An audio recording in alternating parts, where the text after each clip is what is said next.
Hey everybody, Jacob Pence at Banks High School. Want to reach out to all of our students and families and give you another quick update this week.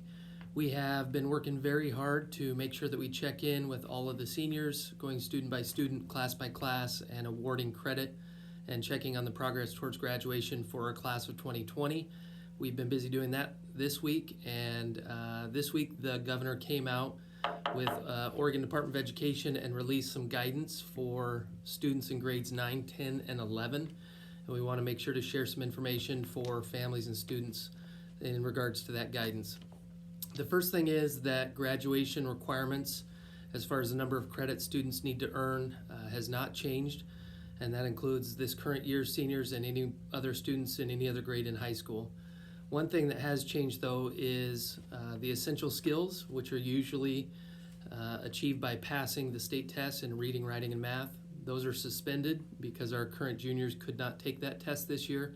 That will not be a requirement for our juniors for next school year for the graduating class of 2021. Also a change that's going to be statewide, there will be no letter grades this semester for any high schools in Oregon. Students will earn a pass or an incomplete based on their work this second semester.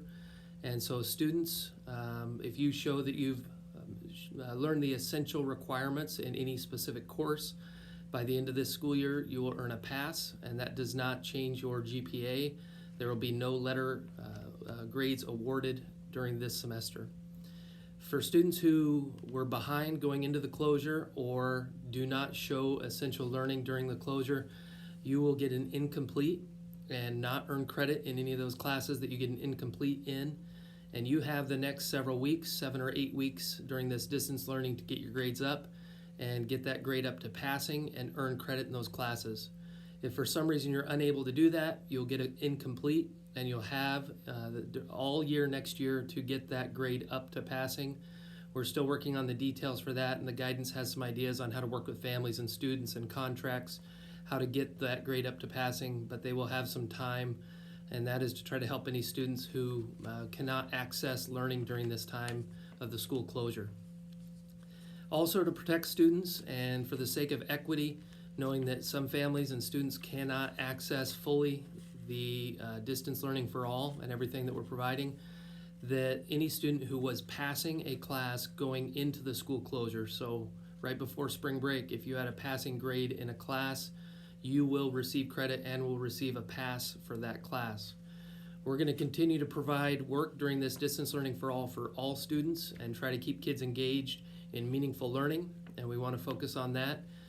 During this time, I know students are struggling with lots of different scenarios. We've heard from a lot of parents and students that this has been a very difficult time for them, and we want to honor that and recognize that and be here to support you guys. And that's one of our focuses, is just communicating care, building relationships with students and families, and making sure that we're supporting you and communicating with you and trying to provide whatever you need. So for any students or parents who have questions right now, please continue to reach out. Please continue to support each other. We'll have more information to come, but a few housekeeping things here. We're still going to have packet pickups every Monday from 10 to noon. Teachers will still be posting that same material that's provided in the paper packet pickup. We'll still have that same material uploaded to Google Classroom. We're starting to get better at trying to offer Zoom meetings or virtual meetings for any students who have internet access. Teachers have office hours every day that they can answer questions and try to help support students.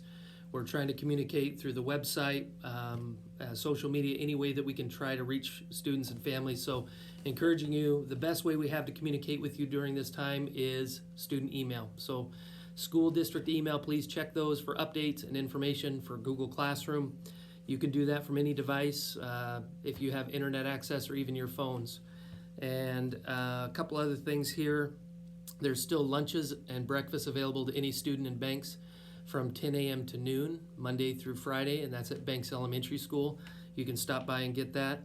Also know that we are going to provide a progress report.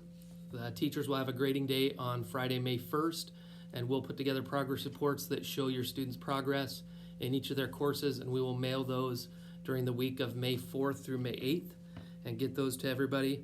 And then we're also planning on organizing a locker clean out where staff will go around, clean out all the lockers. or worried there's some food and some things in there in a few of those lockers, when you walk by there's a strange aroma coming from a few of your lockers, we'll make sure to bag up all of your personal items in a bag for you with your name on it. We'll put that up in the cafeteria, and we will arrange times and organize times by grade level that parents and students can drive by the cafeteria. Let us know your name. We'll run in and grab your bag. We'll load it in your trunk for you. You don't need to get out of your car, and then you can have your things from your locker. We're going to try to keep the textbooks here at the school so we don't have to worry about collecting those back unless that's something that you need during this distance learning.